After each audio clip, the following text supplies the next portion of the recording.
Olá pessoal, eu sou a Tamara e chegamos no capítulo 40 do livro Nosso Lar. Quem semeia, colherá. Eu não sabia explicar a grande atração pela visita ao departamento feminino das câmaras de retificação. Falei a Narcisa do meu desejo, prontificando-se ela a satisfazer-me. Quando o Pai nos convoca a determinado lugar, é que lá nos aguarda alguma tarefa. Cada situação na vida tem finalidade definida. Não deixe de observar este princípio em suas visitas aparentemente casuais, André. Desde que nossos pensamentos visem a prática do bem, não será difícil identificar as sugestões divinas. Ela já está dando um conselho para o André antes de chegar lá no pavilhão 7. No mesmo dia, a enfermeira acompanhou-me à procura de Nemésio, prestigiosa cooperadora naquele setor de serviço. Não foi difícil encontrá-la.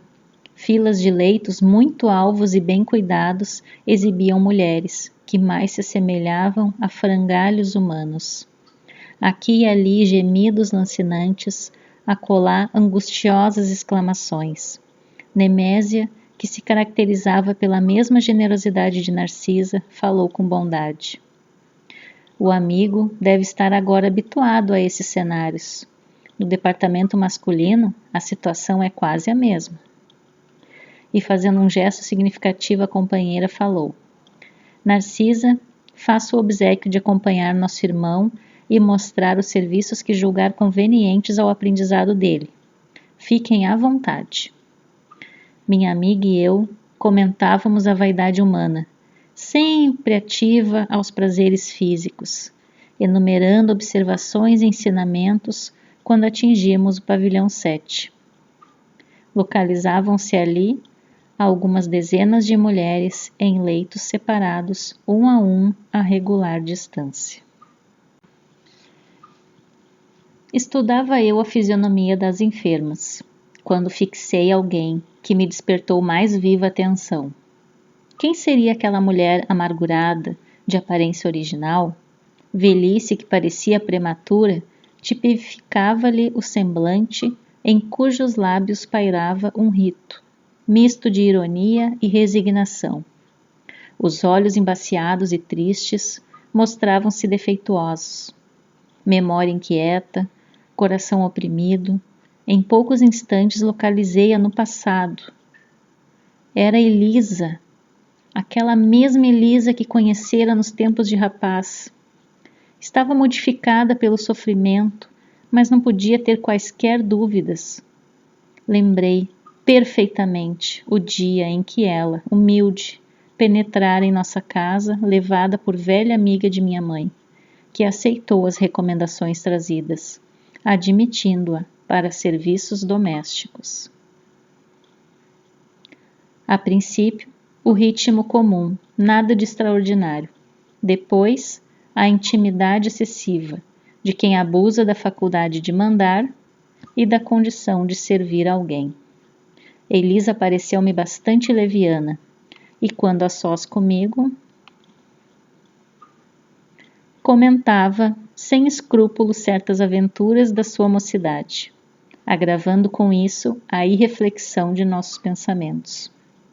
Recordei o dia em que minha genitora me chamou a conselhos justos. Aquela intimidade, dizia ela, não ficava bem, André. Era razoável que dispensássemos à serva generosidade afetuosa, mas convinha pautar nossas relações com sadio critério.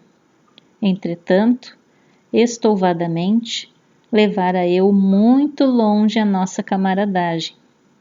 Sob enorme angústia moral, abandonou Elisa mais tarde a nossa casa, sem coragem de me lançar em rosto qualquer acusação. E o tempo passou, reduzindo o fato, em meu pensamento, a episódio fortuito da existência humana. No entanto, o episódio, como alguma coisa da vida, estava bem vivo. À minha frente tinha Elisa, agora, vencida e humilhada, Por onde vivera a mísera criatura, tão cedo atirada a doloroso capítulo de sofrimentos? Donde vinha? Ah, naquele caso, não me defrontava o Silveira, perto de quem pudera repartir o débito com meu pai. A dívida agora era inteiramente minha. Cheguei a tremer, envergonhado da exumação daquelas reminiscências. Mas, qual criança ansiosa de perdão pelas faltas cometidas, dirigi-me a Narcisa pedindo orientação. Eu mesmo me admirava da confiança que aquelas santas mulheres me inspiravam. Talvez nunca tivesse coragem de pedir ao ministro Clarencio as elucidações que pedira a mãe de Lísias. E possivelmente outra seria a minha conduta naquele instante se eu tivesse com Tobias ao meu lado. Considerando que a mulher generosa e cristã é sempre mãe, voltei-me para a enfermeira, confiando mais que nunca. Narcisa, pelo olhar que me endereçou, parecia tudo compreender. Comecei a falar, contendo pranto, mas a certa altura da confissão penosa, minha amiga falou: não precisa continuar. Adivinho o epílogo da história. Não se entregue a pensamentos destrutivos. Conheço seu martírio moral, de experiência própria. Entretanto, se o Senhor permitiu que reencontrasse agora essa irmã, é que já o considera em condições de resgatar a dívida. Então, aproveite o momento do encontro, do reencontro. Vendo a minha indecisão, falou: não tema, aproxime-se dela e reconforte-a. Todos nós, meu irmão, encontramos no caminho os frutos do bem ou do mal que semeamos. Esta afirmativa não é frase doutrinária, é realidade universal. Tenho colhido muito proveito de situações iguais a essa. Bem-aventurados os devedores em condições de pagar. Nesse momento, André, ele está em condição de pagar. Ele tem uma amiga do lado aconselhando ele. Ele está num momento de aprendizados, de auxílios, de amigos. E percebendo minha resolução firme de empreender o necessário ajuste de contas, falou: vamos, mas não se dê a conhecer por enquanto. Faça-o depois de beneficiá-la com êxito. Isso não será difícil, pelo fato de continuar ela em cegueira quase completa, temporariamente.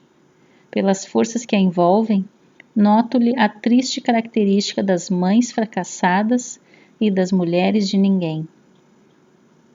Aproximamo-nos. Tomei a iniciativa da palavra confortadora.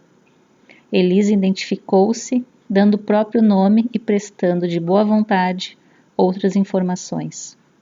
Havia 3 meses que fora recolhida às câmaras de retificação.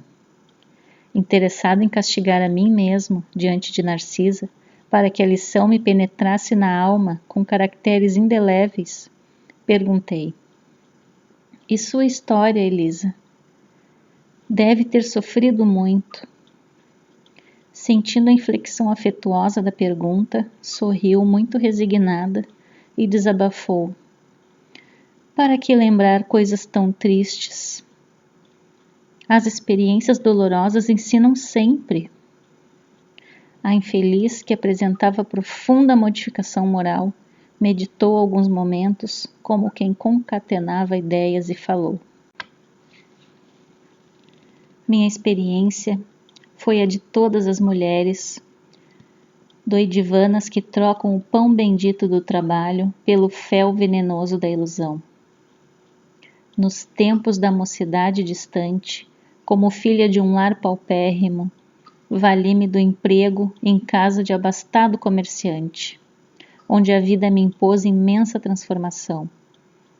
Esse negociante tinha um filho, tão jovem quanto eu, e depois da intimidade estabelecida entre nós, quando toda reação de minha parte seria inútil, esqueci criminosamente que Deus reserva o trabalho a todos os que amem a vida sã. Por mais faltosos que tenham sido, e entreguei-me a experiências dolorosas, que não preciso comentar. Conheci de perto o prazer, o luxo, o conforto material e em seguida o horror de mim mesma.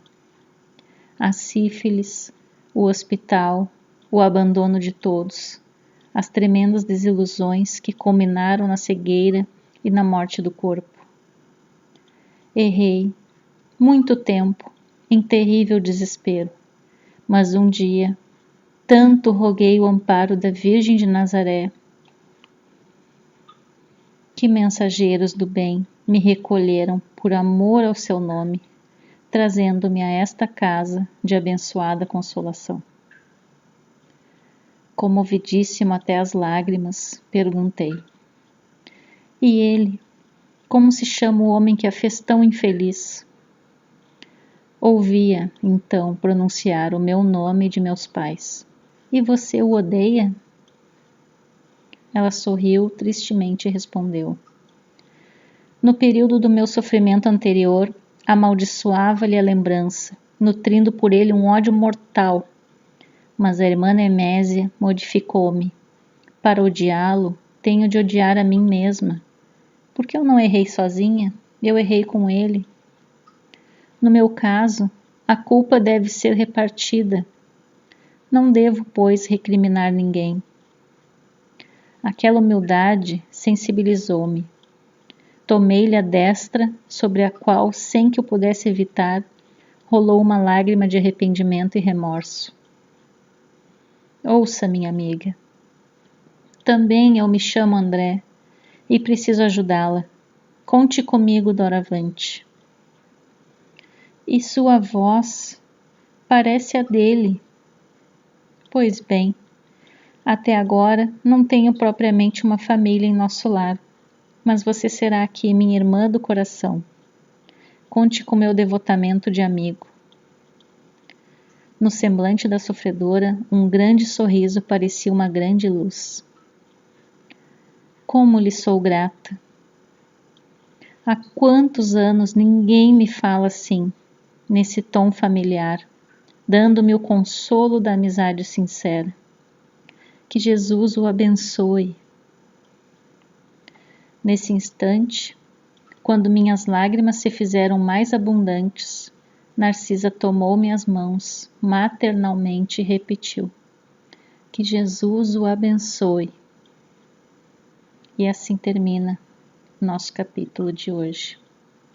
E fica aí uma questão para a gente pensar, várias questões, mas uma delas é: quantas oportunidades, quantas formas a misericórdia divina nos coloca em nossa vida como uma oportunidade de resgate, uma oportunidade de fazer diferente. Quantas vezes a gente não teve essa oportunidade ou ainda vai ter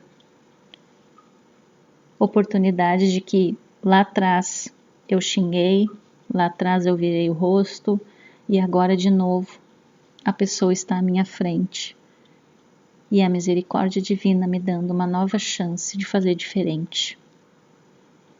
Será que a gente consegue perceber no dia a dia, nas nossas relações, as oportunidades de fazer diferente, de reparar aquela palavra inadequada, que a gente possa cada vez mais aproveitar as oportunidades que a misericórdia divina nos dá, porque estamos todos aqui para reparar, para reaprender a caminhar. Um beijo a todos, fiquem com Deus e até a próxima.